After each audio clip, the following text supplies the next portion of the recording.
2 days before Christmas, my son called and said 8 words that I will never forget for as long as I live. Don't come to dinner. Nadine doesn't want you here.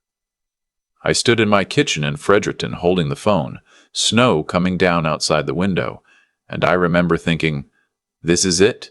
This is the moment I stop pretending everything is fine. I'm 63 now.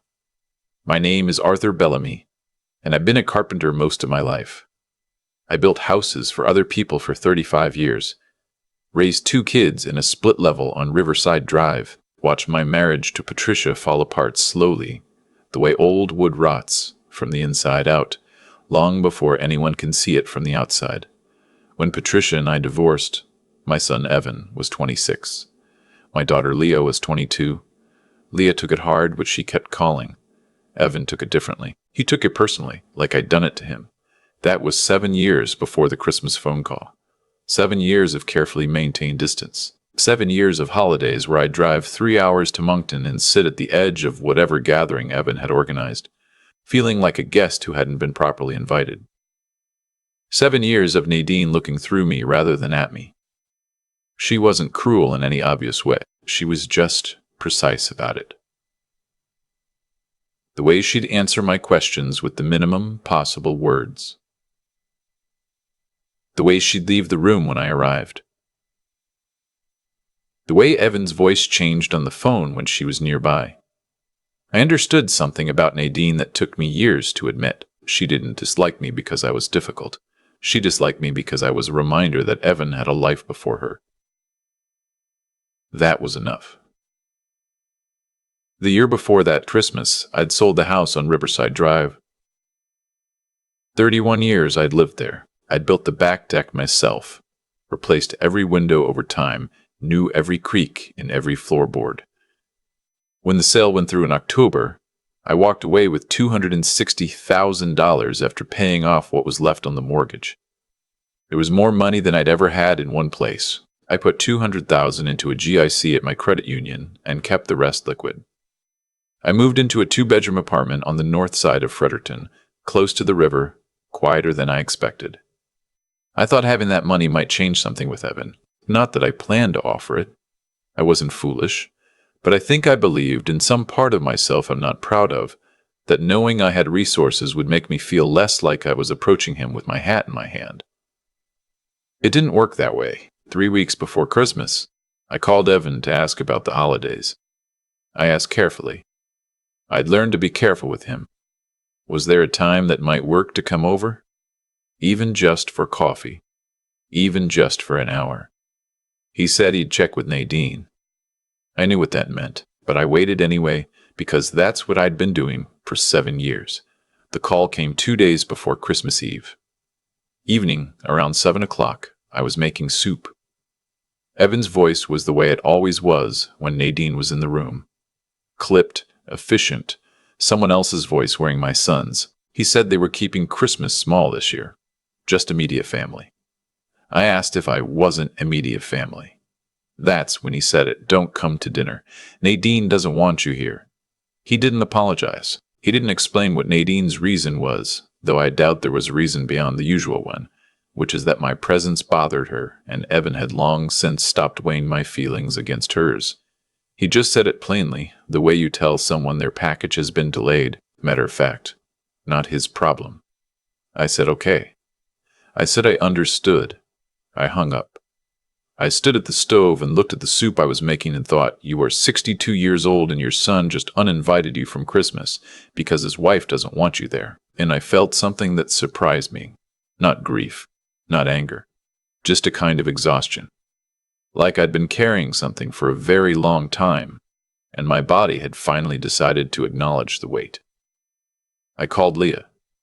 She lives in Halifax. She answered on the second ring. When I told her what Evan had said, there was a silence on her end that told me this didn't entirely surprise her. She said some things about Nadine that were honest and not particularly kind, and I let her say them because she needed to. Then she said, Dad, you don't have to be alone on Christmas. Come here. I told her I'd think about it. I didn't want to be a burden. That's the lie I'd been telling myself for years. Their reaching out was the same as being a burden. I'd gotten very good at declining invitations to protect people from having to mean them. What I did instead, because the weather forecast looked bad for the drive to Halifax, and I wasn't ready to be around family energy, even loving family energy, was make a reservation at a restaurant downtown for Christmas Eve dinner. Just me. A table for one, the Garrison Room on Queen Street. The kind of place that does a proper roast beef on the holidays. The kind of restaurant that treats a man eating alone with dignity instead of pity. I got there at 6:30. The room was full in that particular way. Restaurants are on Christmas Eve. Families, couples, a few groups of friends. Everyone lit up with the particular brightness that comes from choosing to be somewhere rather than being obligated to be there. I ordered the roast beef and a glass of red wine and told myself I was fine. I wasn't fine.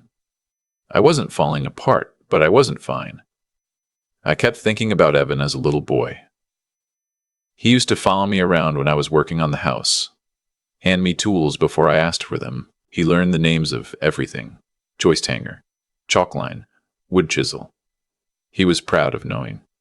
When did that boy become someone who delivered his wife's decisions over the phone without apology? I was somewhere in the middle of thinking this when the woman at the table beside me said, quietly, "Excuse me." She was older than me by a few years, I guessed.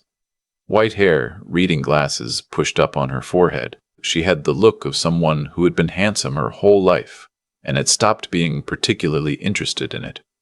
Sitting with her was a man about her age and a younger couple, son and daughter-in-law, I'd later learn. She said, "I couldn't help but notice you're alone tonight. My family and I would be very happy if you joined us." Just like that. Not pitying. Not performing. Just stating an offer the way you'd state any fact. I said I didn't want to intrude. She said, "You're not intruding. We're inviting you." There's a difference. Her name was Beverly Okafor. Her husband was Leonard. Their son was Patrick, and his wife was Diane. They were from Fredericton, same as me, though we'd never crossed paths. Beverly had grown up in New Brunswick, gone to UNB, taught elementary school for 30 years. Leonard had worked for the provincial government in natural resources. They had the ease of two people who had been happy together for a long time. Not the performing kind of happy, just the settled kind, where you don't need to prove anything. I joined them. I don't know how else to say what the next 2 hours were like, except that it felt like being let back into a room I hadn't realized I'd been locked out of. They asked me questions and actually listened to the answers. Beverly had a way of following up on things you said, not to be polite, but because she genuinely filed it away and wanted to know more. Leonard and I talked about carpentry, and he showed me his hands, which were rough the way working hands are, and said he'd done a lot of work around the house himself over the years. Patrick had his mother's directness. Diane had the kind of laugh that made everything feel lighter. At some point during dessert, Beverly looked at me and said, "What are you doing for the rest of the week?" I said not much, the honest answer. She said they did a family supper every Sunday. Nothing fancy. "Come this Sunday if you like." I said I didn't want to impose. Lynn had said, "You'd actually be doing us a favor." Beverly always makes too much food and it goes to waste. She looked at him and said that was not strictly true, but she smiled.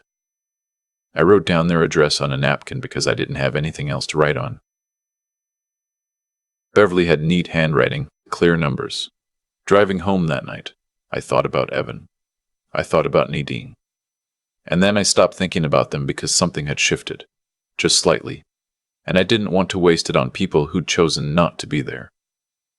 Sunday came. I arrived at the Okafor's house at 5 to 6 with a bottle of Chateau des Charmes from the LCBO and a box of those butter tarts from the bakery on Regent that everyone in Fredericton agrees are the best ones. Beverly opened the door before I knocked.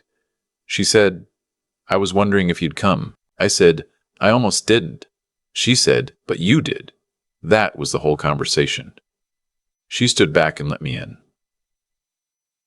Over the next 6 months, Sunday suppers became the structure my week was organized around. I'd spend the week doing whatever I did, taking on the odd small carpentry job because I couldn't quite let it go. Reading, walking along the river trail, and Sunday was the thing I was moving toward. Beverly's cooking was the kind that took all day. Pot roast, tourtière in winter, salmon in summer. Always too much bread. Always coffee after. Leonard would show me whatever project he was working on in the garage, and we'd talk about it seriously. The way people talk about things they actually care about. Patrick and Diane came most Sundays. Their daughter, Rosie, was 4, decided early on that I was interesting and would bring me things to look at.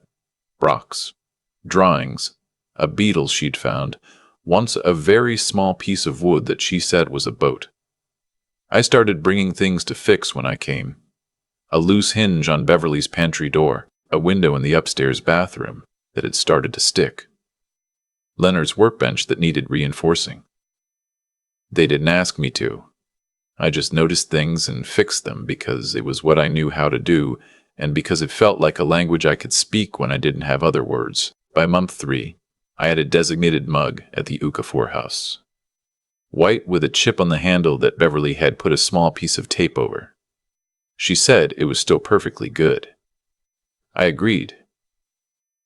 By month 4, Rosie had started calling me Grandpa Art. I wasn't ready for that. I stood there the first time she said it, and felt something happen in my chest that I don't have a name for. Beverly watched me and didn't make a thing of it, which was exactly right. I called Leah that evening. I told her about Rosie, about the Okafors, about the Sunday suppers. There was a silence on her end that was a different kind than the silence when I told her about Evan's Christmas call. This one was softer. She said, "Dad, I'm really glad." I said I was too. She said, "I want to meet them sometime." I said I thought that could be arranged. 3 months after my first Sunday supper, Evan called. I was in the middle of replacing a section of fence board in my apartment building's back area. The property manager had asked if I'd take a look, and I said, sure, it gave me something to do. My phone rang, and I looked at the screen and stood there for a moment before answering. His voice was different than the Christmas call. Uncertain, somehow. Smaller. He said he'd been thinking about things. He said he knew Christmas had been hard, and he was sorry about that. He said maybe we could get together, grab a coffee, catch up. I said sure. I said that would be good. We met at a cafe in Moncton on a Thursday, halfway between our 2 cities.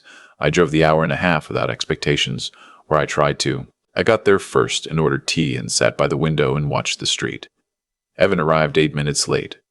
Which is Evan, he's always been 8 minutes late his whole life. It's the one consistent thing. He looked older.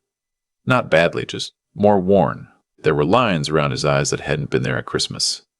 His jacket was the expensive kind Nadine had always pushed him toward. He sat down and ordered a coffee, and we talked about neutral things for 20 minutes. How was Fredericton? How was the apartment? How was Leah? Then he said, I wanted to talk to you about something. I waited. He said he and Nadine had made some investments over the past couple of years. A friend of a friend had brought them in on something.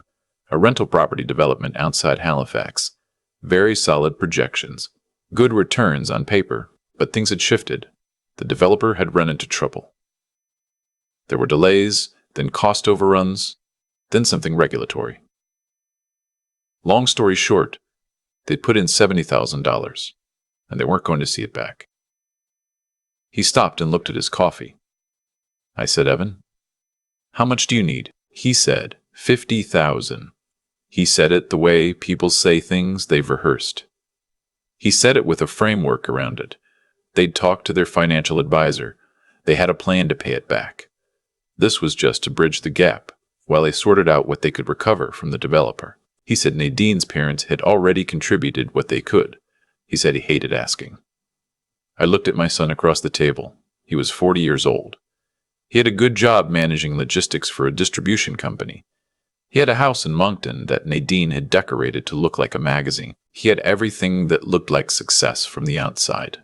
I said, I'm not going to do that. He started to speak. I said, let me finish. I said, I'm not going to give you $50,000. Not because I don't have it.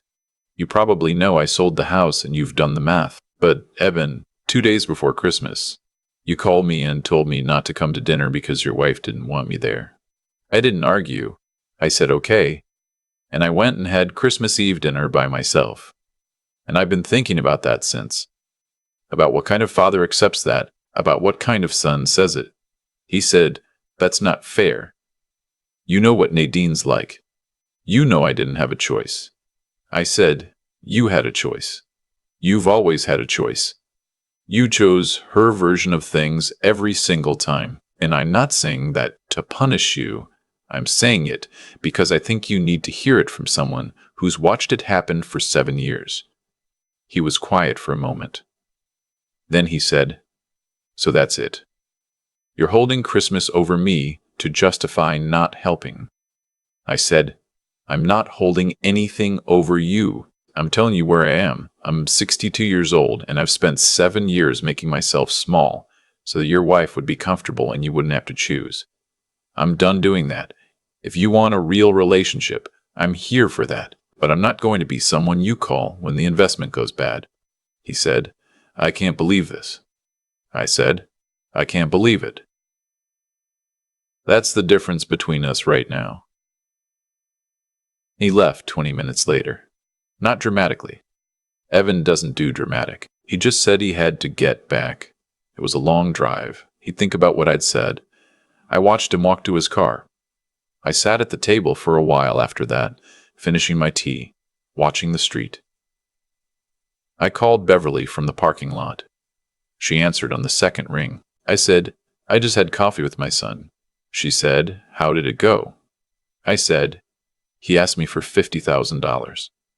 A pause. "Then, did you say yes?" I said, "No." Another pause. Then, "Good. Come for supper Sunday."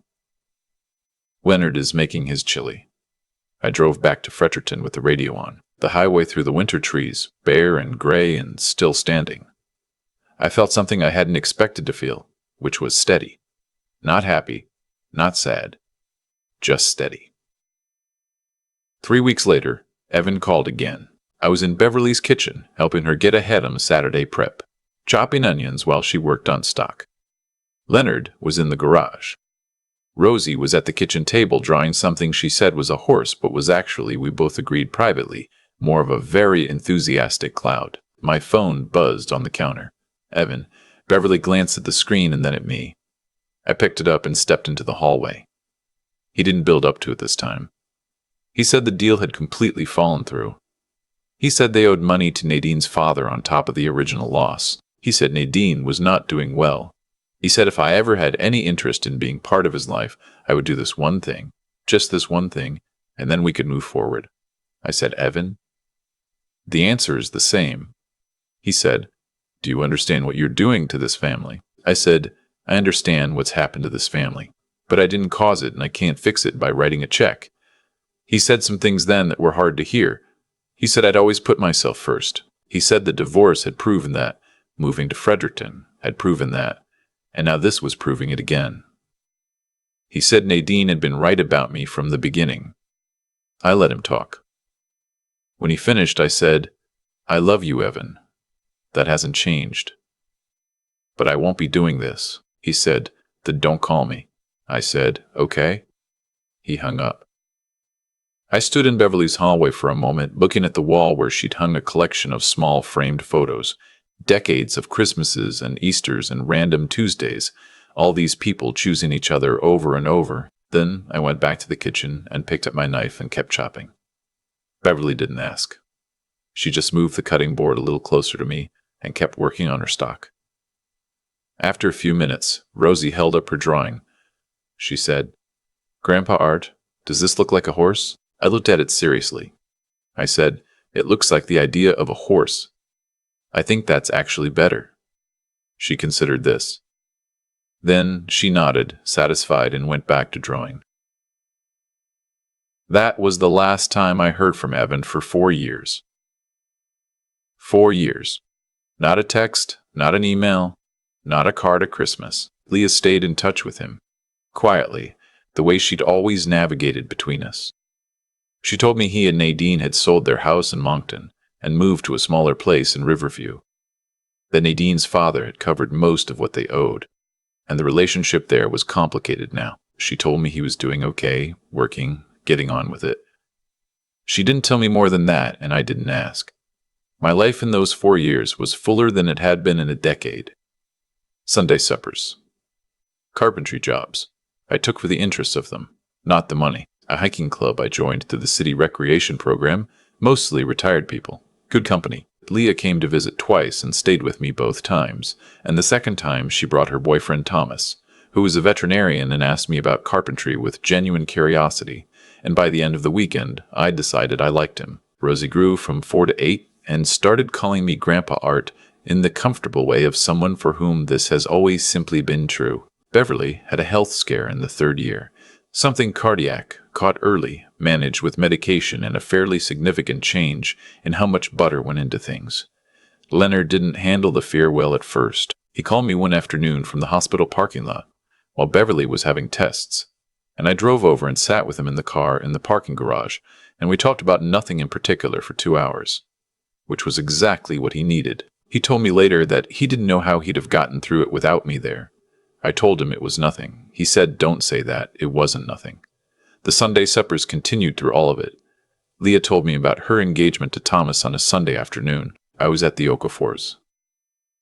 She called from Halifax. She said she wanted to tell me first before anyone else. I sat at Beverly's kitchen table and I cried a little, which I'm not embarrassed about. Beverly put a cup of tea in front of me and squeezed my shoulder, and I could hear her smiling. She wanted a late September wedding, a venue outside of Halifax, overlooking the water. She said she was inviting everyone, and then she paused and said, "Dad, I invited Evan." I said, "I know. He's your brother."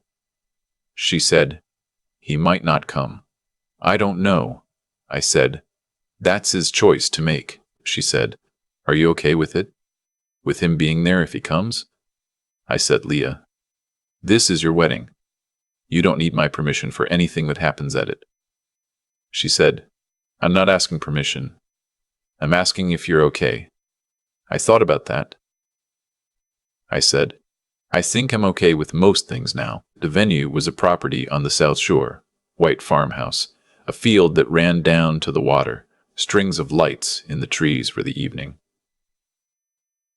The kind of place that looks like it was built for exactly this. Thomas had family from Ontario and British Columbia, so there were people there who'd flown in, which gave the whole thing that particular energy of an occasion people had made effort for. I stood beside Beverly and Leonard during the ceremony, and Rosie was beside us in a dress she'd declared the best dress ever made, and I watched my daughter walk toward the man she'd chosen, and I thought, This is what it was all for. When Leah and Thomas were pronounced married, the field erupted in the kind of sound that only happens when people are genuinely happy about something. At the reception, I found my place card at a table with the Okafors and Thomas's parents, a couple from Kingston, who turned out to be warm and funny, and we drank Nova Scotia wine and ate cedar plank salmon, and I don't think I stopped smiling for 3 hours. It was Beverly who noticed him first. She leaned toward me during the dinner and said quietly, "Arthur, I think that might be Evan." I looked where she was indicating. He was standing near the edge of the tent, still in his jacket, hadn't sat down yet. He looked like a man who had driven a long way and wasn't sure he should have. He was thinner than I remembered. His hair was shorter. He had the look of someone who had been through something difficult and was still sorting out who he was on the other side of it. He was watching our table. I excused myself and walked toward him. When he saw me coming, he didn't move. I said, "Evan." He said, "Dad." We looked at each other. 4 years is a long time. It's also not very long at all. He said, "Leah said you might be angry I came." I said, "This is your sister's wedding. Of course you came." He said, "I almost didn't." I said, "I know." He looked past me toward the table where Beverly and Leonard were watching us. Not staring, just aware. He said, "Are those them? The people you mentioned?" Leah told me a bit. I said, "Yes. That's Beverly and Leonard." He was quiet for a moment. Then he said, She said you found a family." I said, I found people who showed up for me. That's what family turned out to mean. Evan looked at me with an expression I hadn't seen from him in a very long time. Not anger, not the careful blankness he'd cultivated around me for years. Something more exposed than that. More honest. He said, I handled things badly. For a long time. I said, you did. He said, I don't know if I can fix it. I said, I don't know either. But I'm not going anywhere. If you want to figure it out, I'm here. He stood there for a moment. Then he said, Nadine and I separated. 8 months ago. I said I was sorry to hear that. I meant it. Whatever Nadine had been to me, she was still his marriage, still years of his life. He said she's not. She's okay. We're both okay. It just didn't work anymore. I said, I'm sorry, son. He made a sound that was almost a laugh. He said, you called me son. I said, you are my son. That part didn't change. We stood together at the edge of Leah's wedding reception while the band played something from the 70s and Rosie dragged Leonard onto the dance floor. And Beverly laughed at the look on his face. I didn't offer Evan a reconciliation speech. I didn't summarize what I'd learned or tell him I forgave him. I just stood there with him the way you stand with someone, when you're not sure yet what comes next, but you've agreed to find out. After a while, I said, come and meet some people. He followed me back to the table. 3 weeks after Leah's wedding, I was at Sunday supper when Beverly asked me to say something. She started this tradition a while back. Just a few words, nothing formal. Whatever had been on your mind during the week, I'd never been comfortable with it at first. I was a man who built things, not a man who made speeches. But I'd gotten better at it. I said, I've been thinking about doors. I spent a lot of years standing outside a door and knocking and wondering why nobody was answering, and assuming the problem was me. The way I knocked, or when I knocked, or what I was wearing, I kept adjusting. I kept trying different approaches. I never thought to stop and look around and notice that there were other doors on other houses with lights on and people inside. I looked at Beverly and Leonard. I looked at Patrick and Diane. I looked at Rosie, who had a piece of bread in each hand and was listening politely. I said, you opened a door on Christmas Eve and asked a stranger to sit down. That's a small thing, and it's the biggest thing that's happened to me in 20 years. Leonard said gruffly, you brought good wine. We were always going to let you in. Beverly said, Leonard. He said, I'm serious. The Chateau des Champs was excellent. Everyone laughed, even me. Later, sitting on the Okafor's back porch with a cup of coffee while Leonard checked on something in the garage, Beverly sat beside me in the other chair, and we listened to the autumn sounds of the neighborhood, a dog somewhere, a car, the particular silence of a Canadian October evening that feels like the world taking a breath before winter. She said, how is Evan? I said, we've talked a few times since the wedding. It's careful. We're both being careful. But it's something. She said, that's good. I said, I don't know what it will be. She said, you don't have to know yet. I thought about Evan as a boy, handing me tools in the order I'd need them. I thought about the Christmas call. I thought about him standing at the edge of Leah's wedding, deciding whether to come all the way in. I thought about how much of life turns on whether you decide to cross a threshold. Beverly reached over and patted my hand once. The way she did sometimes. The way that meant, I see you. You're fine. We're here. The night was clear. You could see stars over the Fredericton tree line, which you can do in October if you're paying attention. I finished my coffee. Next Sunday was already something I was looking forward to. There are things I know now that I didn't know 5 years ago. I know that love doesn't mean you accept whatever someone gives you and call it enough. I know that chosen family isn't a consolation prize. It's sometimes the real thing, more real than what you were born into. I know that you can be 62 years old, alone on Christmas Eve, and have your whole life rearrange itself because a woman at the next table decided you mattered. I know that doors work in both directions. You can stop knocking on the ones that don't open, and you can walk through the ones that do. I've been sitting with this story for a while now, trying to figure out what it actually taught me. Not the lesson I would have written down in the middle of it. Because in the middle of it, I mostly just felt tired.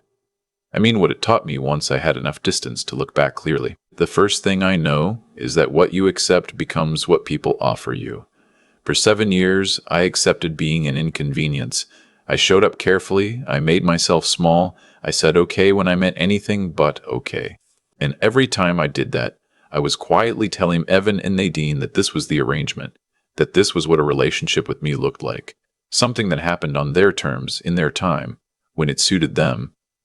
I'm not saying it was my fault. I'm saying I participated in it longer than I should have. There's a difference, and it took me a long time to understand it. The second thing is about what happens when you stop. When I finally said no to Evan at that cafe in Moncton, when I told him I wouldn't be writing a check to clean up a mess I hadn't made, something shifted that I didn't fully understand until later. It wasn't just that I'd said no to $50,000. I'd said no to the whole arrangement. I'd said, I'm not available to be used, and the remarkable thing, the thing I wasn't prepared for, is that once you say it, clearly and without anger, the people who are only there for what you could give them tend to fall quiet, and the people who were there because they actually valued you tend to stay. Beverly stayed. Leonard stayed. Rosie, who called me Grandpa Art before she was old enough to understand what that meant, stayed. Leah had always stayed, but once I stopped shrinking myself, our relationship got bigger, more honest, more real. These things don't happen by accident. They happen because of choices, accumulated over time. Beverly's choice to cross a restaurant on Christmas Eve, my choice to say yes, and then my choice to show up the following Sunday, and the Sunday after that. What Evan lost, he lost through his own choices too. I don't say that with any satisfaction. He's my son. Watching him stand at the edge of Leah's wedding, looking at the family I'd built without him, was one of the harder things I've experienced. But consequences are honest in a way that feelings sometimes aren't. The 4 years of silence weren't something that happened to him. They were something he constructed, decision by decision. The same way I built things out of wood for 35 years, piece by piece, until the shape of it was clear. What I want to say to anyone who recognizes themselves in this: maybe you're the parent who keeps reaching out and getting nothing back, or maybe you're the one who's been showing up for someone who takes it for granted, is just this: the door you keep knocking on is not the only door. There are other houses. There are people who will see you clearly and decide, without owing you anything, that you matter. That kind of recognition, when you find it, changes what you understand about yourself. I'm 63. I've got a designated mug at someone else's kitchen table, and a little girl who thinks I'm her grandfather. I've got my daughter married and happy, and a son I'm carefully, slowly getting to know again. None of it looks like what I expected my life to look like. It's better, actually, quite a bit better.